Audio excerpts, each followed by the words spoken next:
Welcome to Srilakshmi channel. நாம எப்பவும் சேமியாவை வச்சு உப்புமா அந்த மாதிரி தான் கிண்டுவோம். இந்த தடவை தக்காளி சேமியா கிண்டி பார்க்கலாம். தக்காளி 3, பெரிய வெங்காயம் 1, கரம் மசாலா தூள் 1 ஸ்பூன், மிளகாத்தூள் தேவைக்கேற்ப.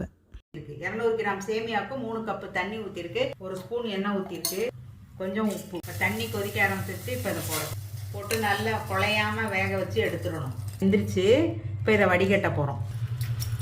அதுக்கு தேவையான எண்ணெய் ஊற்றிக்கிறோம். கருவேப்பிலை போட்டுக்கிட்டேன், வெங்காயம் போட்டுக்கிட்டேன், இப்போ கரம் மசாலா பொடியை போட்டுக்கிறேன்.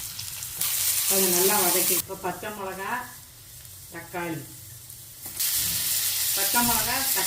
உப்பு தேவைக்கேற்ப போட்டு வதக்கிக்கிறேன். இஞ்சி பூண்டு பேஸ்ட்டு 1 ஸ்பூன், மிளகாய் பொடி 1 ஸ்பூன்.